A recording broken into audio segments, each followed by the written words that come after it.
नमस्कार, बहुत बहुत स्वागत करती हूँ आप सभी का टीवी 100 के इस स्पेशल प्रोग्राम में। मैं मुस्कान अबीर।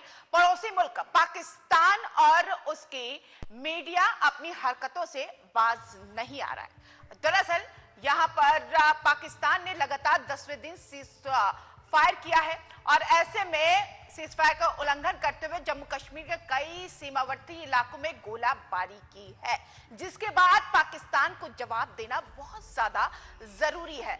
इससे पहले पहलगाम में हुए हमले के बाद पाकिस्तान की चारों तरफ निंदा हो रही है। इसके बाद भी पाकिस्तान अपनी हरकतों से बाज नहीं आया। शनिवार रात को पाकिस्तानी सेना ने बिना किसी उकसावे के नियंत्रण रेखा के पार छोटे हथियारों से हमला किया। फायरिंग का केंद्र कुपवाड़ा, बारामुल्ला, पुंछ, राजौरी, मंडर, नौशेरा और सुंदरबनी, इसी के साथ अखनूर जैसे संवेदनशील क्षेत्र रहे, जहां स्थानीय नागरिकों में दहशत फैल गई। पाकिस्तानी समाचार चैनल और कुछ सोशल मीडिया हैंडल्स भारतीय सशस्त्र बलों के खिलाफ दुष्प्रचार में जुटे हुए हैं। पाकिस्तान चैनलों और कुछ ट्रोल नेटवर्क ने दावा किया है कि भारतीय रक्षा खुफिया एजेंसी के महानिदेशक लेफ्टिनेंट जनरल डीएस राणा को पहलगाम में कथित चूक के बाद बर्खास्त कर यहां पर अंडमान और निकोबार द्वीप समूह काला पानी में निर्वासित कर दिया गया है, जबकि हकीकत यह है कि लेफ्टिनेंट जनरल राणा को अंडमान और निकोबार कमांड के कमांडर एंड चीफ के रूप में पदोन्नत किया गया है, जो एक त्रिसेवा कमान है। भारत और पाकिस्तान के बीच तनाव अपने पूरे चरम पर है। भारत ने पाकिस्तान को जहां वैश्विक स्तर पर अलग थलग करने में कोई कसर बाकी नहीं रखी है, वहीं रणनीतिक और कूटनीतिक स्तर पर भी उससे कई झटके दिए हैं। इस बीच भारत की कार्रवाई से बौखलाए पाकिस्तान ने भारतीय जहाजों द्वारा अपनी बंदरगाहों के उपयोग पर यहाँ पर प्रतिबंध लगा दिया है। पाकिस्तान का यह कदम तब सामने आया जब भारत ने शनिवार को पाकिस्तान से आने वाले या पाकिस्तान से होकर गुजरने वाले माल के आयात और अपने बंदरगाहों में पाकिस्तानी जहाजों के प्रवेश पर प्रतिबंध लगा दिया था। इतना ही नहीं, भारत के पाकिस्तान के लिए सभी श्रेणियों की डाक और पार्सल सेवाओं पर भी रोक लगा दी है। अब डाक और पार्सल को हवाई और जमीनी रास्तों से ना ही भेजा जा सकेगा और ना ही प्राप्त किया जा सकेगा। पहलगाम आतंकी हमले की जांच के दौरान अहम खुलासा हुआ है कि हमले के वक्त यहाँ पर बायसरन इलाके में प्रतिबंधित चीनी कंपनी हुआवे के सैटेलाइट फोन का इस्तेमाल हुआ था। एनआईए ने आशंका जताई है कि फोन पाकिस्तान या किसी अन्य देश से तस्करी कर लाया गया था।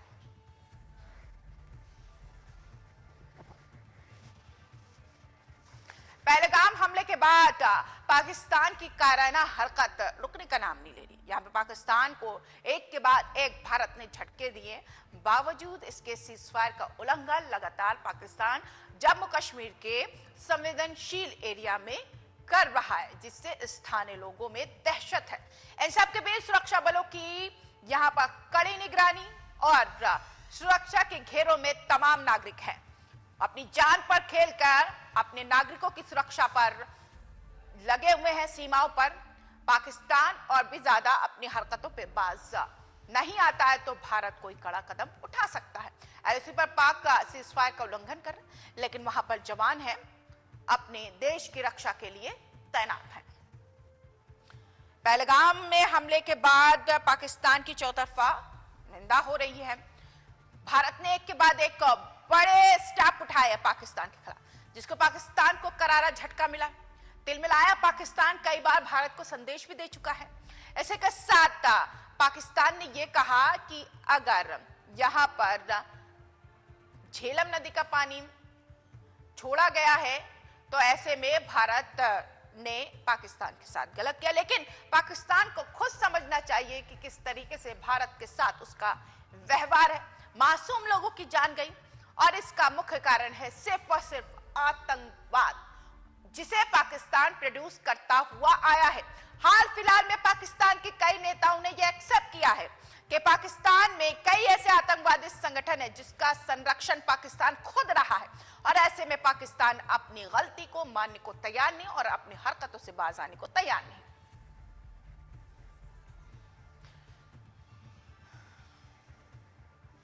22 तारीख को हुए पहलगाम आतंकी हमले के बाद पाकिस्तान इस बात से भी डरा हुआ है कि भारत कोई बड़ी कार्रवाई न करे।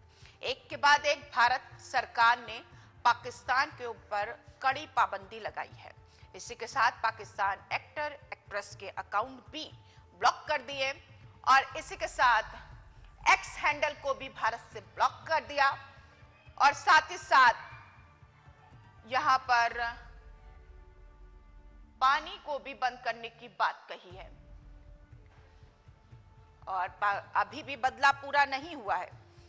भारत बड़े बदले की इंतजार में है और पाकिस्तान यहां पर भारत की कार्रवाई से डरा हुआ है और फिर भी पाकिस्तान यहां पर बाज नहीं आ रहा। इसी पे हम करेंगे चर्चा। हमारे साथ खास मेहमान मौजूद है। सबसे पहले उनका तारुफ, फिर करते हैं चर्चा की शुरुआत। मेरे साथ श्याम कुमार है, डिफेंस एक्सपर्ट है, आपका स्वागत है। कर्नल देवानंद गुर्जर है, डिफेंस एक्सपर्ट है, आपका भी बहुत बहुत स्वागत है। और मेरे साथ वीएन झा है, डिफेंस एक्सपर्ट, वो भी है, आपका भी बहुत बहुत स्वागत है। अब मुझे लगता है सबसे पहले जब मैंने यहाँ पर इंट्रोड्यूस किया है श्याम कुमार जी को, तो डिफेंस एक्सपर्ट तो सभी हैं, एक के बाद एक सबसे सवाल लूंगी। श्याम कुमार जी, मैं आपसे ये जानना चाहूंगी कि इस समय पाकिस्तान जो हरकतें कर रहा है उस पर भारत की क्या कार्रवाई होनी चाहिए, मैं आपसे ये जानना चाहूंगी। ये बात कहूंगा कि भारत एक मैच्योर डेमोक्रेसी है और मैच्योर डेमोक्रेसी में आवाज आ रही है आपको? जी बिल्कुल आ रही है, आपकी प्रॉपर आवाज क्लियर आ रही है। मैच्योर डेमोक्रेसी में भारत को फूक फूक कर कदम उठाना पड़ता है। हम पाकिस्तान की तरह ढिंडोरा नहीं पीटते, हम तू मैं नहीं करते हैं। हमारे मंत्री, हमारी पॉलिटिकल विल, हमारा देश सावधान है इस मामले में। डिफेंस एक्सपर्ट के नाते मैं भी अपनी मेच्योरिटी, नेवी से कैप्टन हूं, तो नेवी की जो बातें हैं वैसे भी साइलेंट रहती हैं और ऐसे मामलों में तो पूरा देश को ही साइलेंट रहना चाहिए। कब कैसे, कब कहां और क्यों तो हमें मालूम है, कब कैसे कहां ये हमारे आर्मी को, नेवी को और एयरफोर्स को, हमारे जो सुरक्षा बल हैं बाकी, उनको सचेत करके उनको कार्रवाई का आदेश दिया गया है।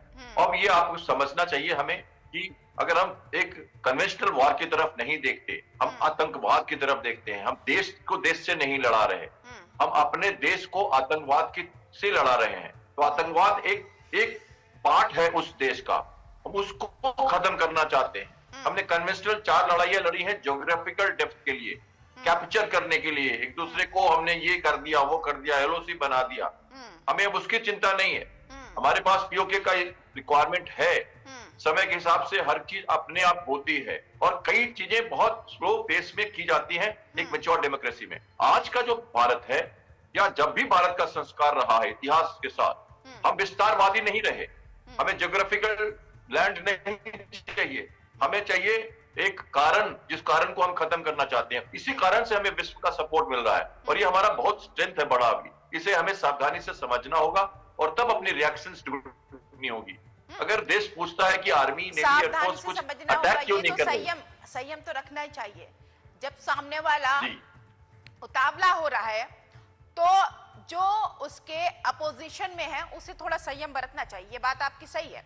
मुझे लगता है मुझे कर्नल देवानंद जी के पास जाना चाहिए। देवानंद जी, अब यहाँ पर भारत ने एक के बाद एक कड़ी कार्रवाई पाकिस्तान के खिलाफ की है। अब आयात निर्यात पर भी प्रतिबंध लगा दिया गया, पार्सल हो गया, डाक हो गया, अब वो पाकिस्तान और भारत में आयात निर्यात उसका भी नहीं होगा। तो क्या पाकिस्तान जिस तरीके से हरकत कर रहा है ये उसी का नतीजा है? हमें वैसे ही उसका जवाब देना चाहिए या फिर उससे करारा जवाब का इंतजार पाकिस्तान को करना चाहिए भारत की तरफ से?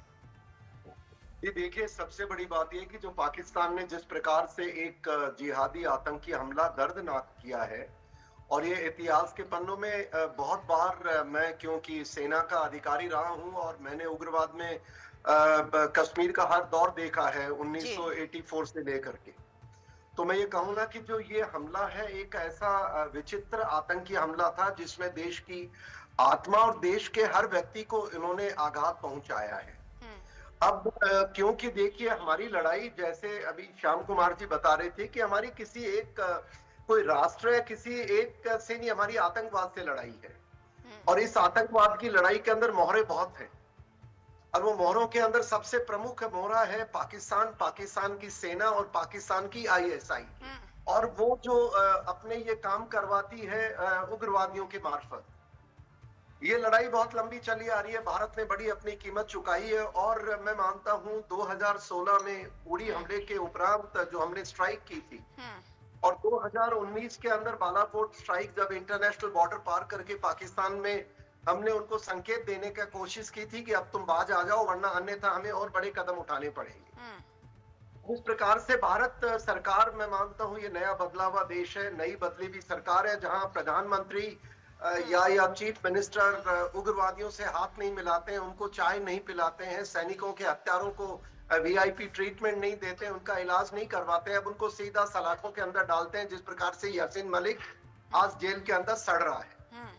ये बदलाव के अंदर जो अभी हालात है, मैं मानता हूं पाकिस्तान की अभी तो शुरुआत है, इतनी चिंता नहीं करनी चाहिए। पाकिस्तान को बर्बाद करना पड़ेगा, क्योंकि इस उग्रवाद का खात्मा तभी होगा जब पाकिस्तान एक तरह ये नाम मिट जाएगा, क्योंकि ये फिर कोई न कोई नए रूप में आएगा। तो देखिए जिस प्रकार से पहला एक काइनेटिक अटैक करना ही युद्ध का हिस्सा नहीं होता है। मैं मानता हूं डिप्लोमेटिक स्ट्राइक कर चुका है भारत, जिसमें अंतरराष्ट्रीय स्तर के ऊपर समर्थन हासिल हुआ है। उसके बाद वाटर स्ट्राइक कर चुका है, जिसके अंदर जल संधि को सस्पेंड कर दिया गया है, जिसके कारण आप भी देख रहे होंगे कि इंडस इलाके में पाकिस्तान के बहुत सारे इलाकों में बाढ़ की स्थिति बन चुकी है। और उसके अलावा इकोनॉमिक स्ट्राइक के अलावा देखिए जैसे जो इनके विभिन्न प्रकार के प्रतिबंध लगाने हैं, जो उसी का हिस्सा आते हैं।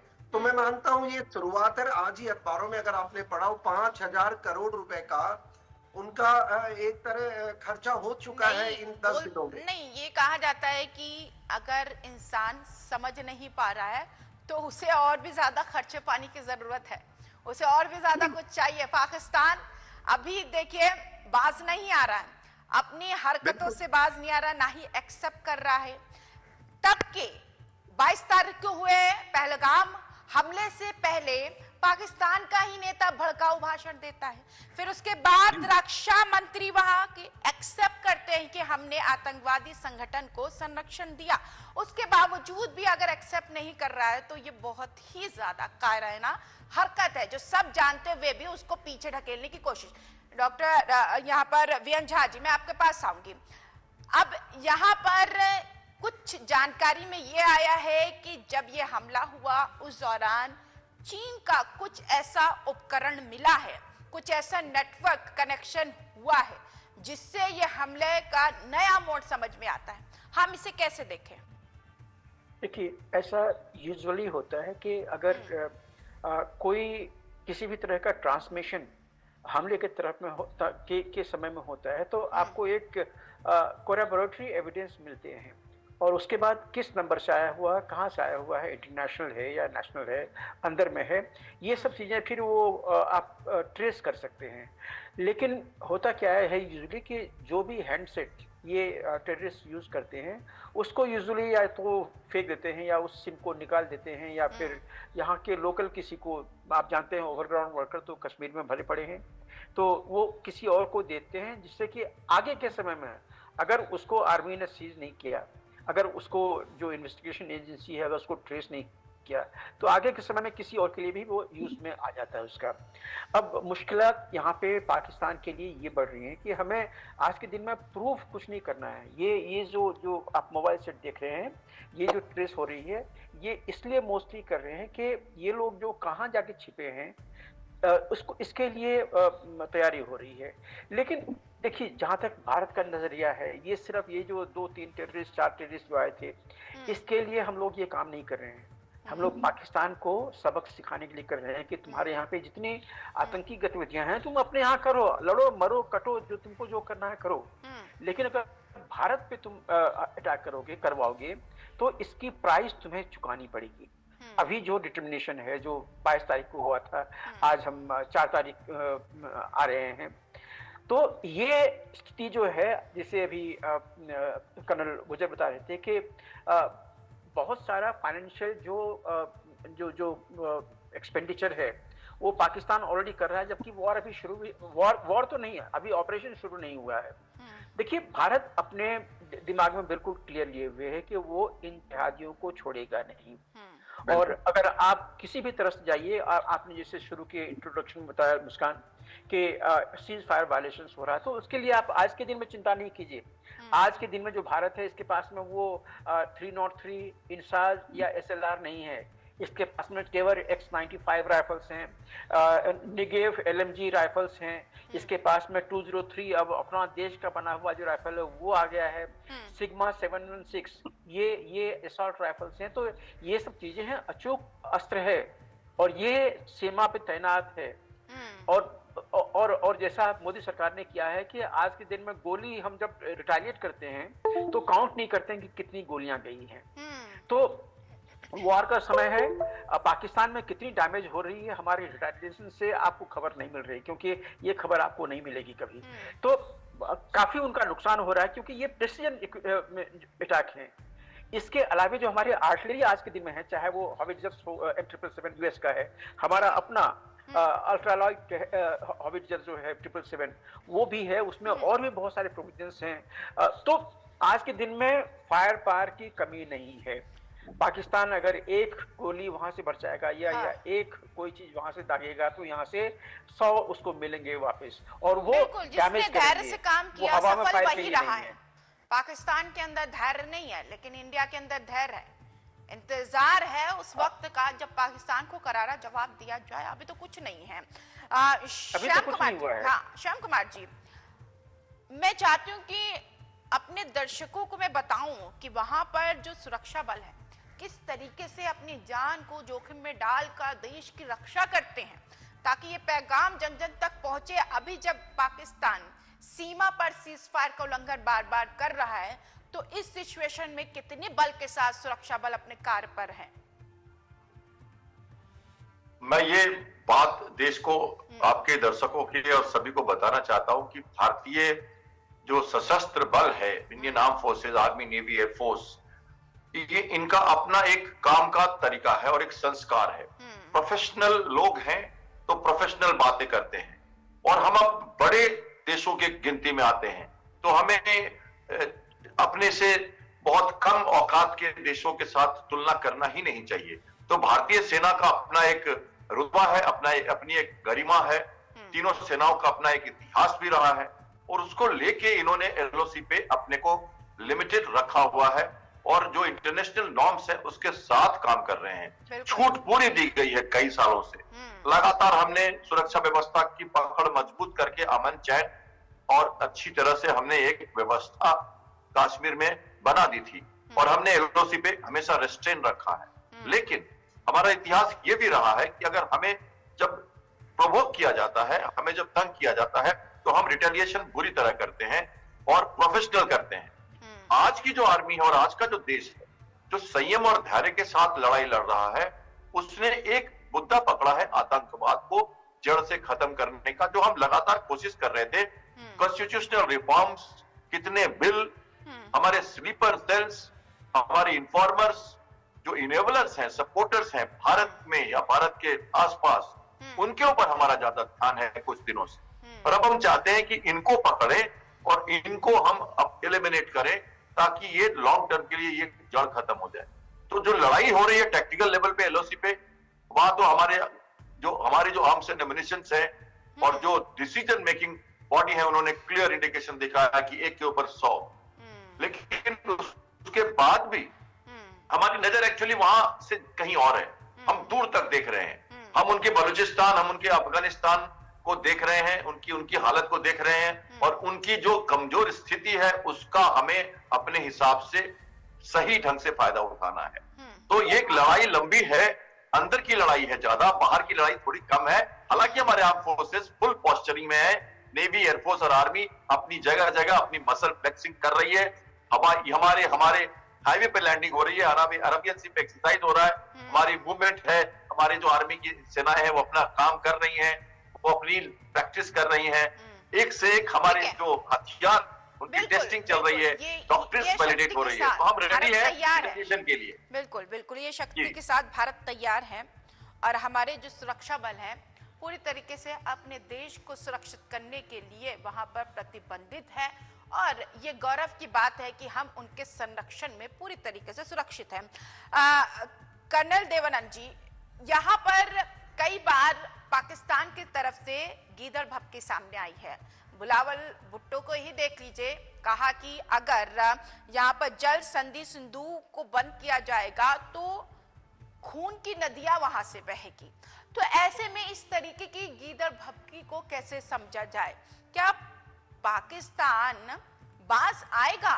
क्योंकि सबसे बड़ी बात है कि जैसा कि बात किया श्याम कुमार जी ने कि हमें आतंकवाद के जड़ को काटना है, मेन जड़ तो मेरे ख्याल से वही है, और पानी देना और खाद देना कोई और कंट्री कर रही है। तो ऐसे में इसको कैसे जड़ से खत्म करने के लिए प्रोसेस होना चाहिए? देखिए, मैं इसको मेरे 3 बिंदुओं में बात रखना चाहूंगा। पहला बिंदु ये कि आतंकवाद की जड़ कहाँ है। ये वो बरगद का पेड़ है जिसकी जड़ पाकिस्तान में, जिसको संचालित पानी देने का काम पाकिस्तान सेना करती है और उसको छाया और उसको ग्रोथ करने का प्रूनिंग का काम आईएसआई करती है। और इसकी जो हिंदुस्तान के अंदर जो ये उग्रवादी भेजते हैं या उग्रवादियों को जो भारत के अंदर पाकिस्तान के प्रॉक्सी हैं, जो भारत के एंटी भारत वाले मॉड्यूल है, जिसको हम ओवरग्राउंड कहते हैं, जिसको हम स्लीपर सेल के नाम से कहते हैं, और पाकिस्तानी भी कुछ आकर के आपने देखा कि अभी लाखों की संख्या में महिलाएं पाकिस्तान में शादी करती हैं, बच्चे हिंदुस्तान में पैदा करती हैं। ये बहुत नैरेटिव वाले लोग हैं। तो ये इनको हम मार भी देंगे तो इनका जो जड़ है वो पाकिस्तान है और पाकिस्तान में खत्म करना पड़ेगा। पहली बार हुआ है भारत सरकार ने एक फैसला किया इस पूरे नैरेटिव के अंदर कि हम स्ट्राइक बॉर्डर जो लाइन ऑफ कंट्रोल है, एलसी है, उसके ऊपर ज्यादा टेंशन नहीं लेना है। अब हमको जाना है, जो उनको प्लान करते हैं, एग्जीक्यूट करते हैं, समर्थन करते हैं, वो है मुनीर, वो है आईएसआई, वो है उनके कमांडर्स। और उसकी आड़ में पहली बार देखिए अब वो किस तरह तड़फ रहे हैं। मैं आपको बताऊं, इतना पाकिस्तान कभी नहीं तड़फा। उन्होंने जम्मू कश्मीर की असेंबली पे हमला किया, भारतीय पार्लियामेंट पे हमला किया, उन्होंने हर उस संस्था पे हमला किया, पर वो तड़फे कभी नहीं। अब पहली बार उनको तड़फ हुई है जब देखिए पानी बंद किया तो जिस प्रकार से बिलावल भुट्टो कह रहे खून की नदियां, एक सवाल देखिए, यहाँ पर कुछ ऐसे पाकिस्तान के नागरिक थे जो लौटा दिए गए हैं, कुछ मेडिकल ट्रीटमेंट पे हैं, थोड़े रोके गए हैं, कुछ वक्त दिया फिर वो भी लौटा दिए गए। लेकिन मैं ये समझना चाहूंगी, क्या इससे पाकिस्तान सबक लेगा? वहां की सेना, वहां की सरकार मुख्य जिम्मेदार है, नागरिक क्या पिस रहे हैं वहां के? मैं एक बात बताना चाहूंगा, मैं बीच में आप मेरी बात को रोक देते हैं जब असली मुद्दे पे आता हूं। देखिए, ये बैकग्राउंड के साथ अगर आप समझे, भारत कहीं नहीं रुकने वाला है। ये एक तरीका है कि किस तरह, देखिए, पाकिस्तान को या किसी भी दुश्मन को काइनेटिक एनर्जी से बर्बाद करना हो तो भारत ने ट्राई कर लिया। हमने फिजिकल स्ट्राइक की उड़ी के बाद में, जब हम अंदर गए पाकिस्तान के अंदर, फिर उसके बाद बालाकोट में हमने एयर स्ट्राइक की। और अब समय ये स्ट्राइक्स का नहीं है, अब ये स्ट्राइक प्रेसिजन स्ट्राइक का है, जहां पे किसी प्रकार का डैमेज एक आदमी को करना नहीं है। हमें उस विचारधारा, जैसे मैंने कहा ना, मुनीर को टारगेट करना है, उन लोगों को टारगेट करना, हाफिज सईद को टारगेट करना है, पाकिस्तान को तोड़ना है। तोड़ने के लिए जरूरी थोड़ी है सिकंदर अपनी फौज लेके आएगा। मैंने कहा ना, देखिए, उनकी पाकिस्तान की अंदरूनी स्थिति ऐसी कर दी कि वो डरा हुआ बैठा है, उनका देश का मोराल टूट गया है।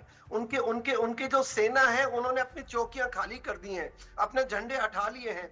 बलूचिस्तान में उनके जो बीएलए आर्मी है वो तकड़े हमले कर रही है। उधर खैबर पख्तूनख्वा में जाइए कि टीपीपी वाले, बलूचिस्तान का भी आपने जिक्र किया, एक पाकिस्तान और बलूचिस्तान के बीच तनातनी है। तो इसमें देखिए, मैं चाहूंगी कि मैं वीएन झा जी से भी एक सवाल ले लूं, क्योंकि वक्त की कमी है, यहाँ पर वक्त खत्म हो जाएगा, उनसे सवाल नहीं ले पाऊंगी। लेकिन जब पाकिस्तान चारों तरफ से घिरा हुआ है तो पाकिस्तान की गीदड़ भपकी को कैसे देखा जाए? जैसा कि यहाँ पर कर्नल देवानंद जी ने बोला कि जो मेन है लोग, जैसे हाफिज सईद हो गए या फिर ये मुनीम, जो भड़काऊ भाषण देते हैं, वहां पर आतंकवाद को प्रोड्यूस करते हैं, क्या पूरी तरीके से पाकिस्तान में जड़ से खत्म होने वाला आतंकवाद सबसे पहले उनके बायां हाथ हाफिज सईद हो गए, जो संगठन हो गए, उससे खत्म करना है, और इसी के साथ उन भड़काऊ भाषण देने वाले नेताओं पर कार्रवाई करना है, इस तरीके से? मुस्कान, देखिए हम लोगों को अपने आप में एक ऑब्जेक्टिव लेके चलना पड़ेगा। एक आदमी को, चाहे हाफिज सईद को आप ले लें, मसूद अजहर को ले लें, सलाहुद्दीन को ले लें, फरूक कश्मीरी को ले लें, किसी को भी ले लीजिए, ये इंडिविजुअल्स हैं जो आज के दिन में उन टेरर कैंप्स को हेड कर रहे हैं। उनको आप मार दीजिए, उनका नंबर 2 आ जाएगा। देखिए हमने ओसामा बिन लादेन को, या वर्ल्ड ने ओसामा बिन लादेन को खत्म किया, लेकिन क्या उसका जो टेरर ऑर्गेनाइजेशन था खत्म हुआ? नहीं। चाहे वो हम लोग कहीं भी ले लें, हमने इराक में देखा हुआ आईसिस का हेड था अबू बकर, उसको खत्म कर दिया, लेकिन वो ऑर्गेनाइजेशंस नहीं गई। तो ये जो जितने ये इस्लामिक टेरर ऑर्गेनाइजेशंस हैं जिसकी इंस्पिरेशन उनके कुरान में है, उनके हदीस में है, इसको आप खत्म नहीं कर सकते हैं। देखिए अभी हम लोग पाकिस्तान के एलईटी या लश्कर तौबा या जैश ए मोहम्मद या हिजबुल मुजाहिदीन, ये अल बद्र कुछ का बात करते हैं, लेकिन आज के दिन में पाकिस्तान में ही बहुत सारे ऑर्गेनाइजेशंस हैं। और पाकिस्तान छोड़ दीजिए, आप अगर वर्ल्ड स्टेज पे देख लीजिए तो पाकिस्तान में कुछ नहीं है। आप इमेजिन कीजिए, अबू सयाफ, अल बद्र, अल बर्क, अल फरान, अल कायदा, अल शबाब, अल अंसार, अल नुसरा, बोको हराम, और जो ईरान का जो हमास हिजबुल्लाह होती था वो तो था ही, हक्कानी नेटवर्क, हरकत ग्रुप, हिजबुल मुजाहिदीन, आईसिस के सारे रीजनल एफिलिएट्स, इस्लामिक जिहाद, आप नाम लेते जाइए। पूरे वर्ल्ड में आज के दिन में जहां जहां भी नॉन मुस्लिम स्टेट्स हैं वहां पे इनकी जड़ें फैल रही हैं। वैसे इनकी पैदाइश जो हुई थी वो इस्लामिक स्टेट में हुई थी, जहां पे पैदाइश हुई थी, जहां से फंडिंग होती है। तो ये आज की वास्तविकता है। तो भारत ये दिमाग में लेके चले कि हम इन सबों को खत्म नहीं कर सकते हैं और उसकी जिम्मेदारी हमारी नहीं है। लेकिन ये जो चूहे हमारे यहाँ आके जो डैमेज करके जाते हैं, जो अपना कार्रवाई करते हैं, टेरर कार्रवाई करते हैं, इसको खत्म करना है। तो इतनी आप आज के दिन में संदेश पाकिस्तान को दीजिए, उनके पास में इतना डैमेज कीजिए कि उनको पेन हो, उनको तकलीफ हो। ये जो टेररिस्ट का जो एक्टिविटी है उसके लिए उनको कीमत चुकानी चाहिए, और वही कीमत चुकाने के लिए आज के दिन में भारत सरकार जो है वो कड़े फैसले ले रही है। इसमें समय जरूर लग रहा है क्योंकि बहुत चीजें हमें एड्रेस करनी है। इस बार पिछली बार की तरफ बालाकोट की तरफ सिर्फ एक जैश ए मोहम्मद नहीं है, इस बार बहुत सारे, कम से कम 8 ऑर्गेनाइजेशंस ऐसे हैं जिसके ऊपर में कार्रवाई होनी है। इसीलिए देखिए हम भूल नहीं सकते पाकिस्तान ने कितनी बार पीठ पीछे छुरा घोपा है। 1993 की वो घटना बम ब्लास्ट वाली, अभी हाल फिलहाल में 2016 में जो हमला हुआ था पुलवामा का, उसके बाद जो भारत की कार्रवाई थी, ऐसा लग रहा था कि पाकिस्तान बाज आ जाएगा, बावजूद उसके पाकिस्तान बाज नहीं आया, और अभी भी स्टिल पाकिस्तान अपनी हरकतों से बाज नहीं आ रहा है। मुझे लगता है कि जितनी भी शक्तिशाली देश है सबको एकजुट आना पड़ेगा। अगर अपने नागरिक की सुरक्षा करना है तो उन आतंकवादियों को खत्म करना पड़ेगा जो गलत तरीके से गलत धारणा लेके मासूम लोगों को मारते हैं। आप सभी मेहमानों का बहुत बहुत शुक्रिया, व्यंजा जी, श्याम कुमार जी और कर्नल देवानंद जी, आप सभी जुड़े हैं और इस चर्चा में शामिल हुए। तो ऐसे में अब देखना यह है कि जिस तरीके से कार्रवाई भारत की तरफ से हो रही है, पाकिस्तान बार बार अपनी हरकतों से बाज नहीं आ रहा है, तो उसके बाद भारत का क्या कुछ कड़ा कदम होगा, इसका इंतजार करना पड़ेगा। फिलहाल इस खास कार्यक्रम में इतना ही। आप बने रहिए TV 100 के साथ। नमस्कार।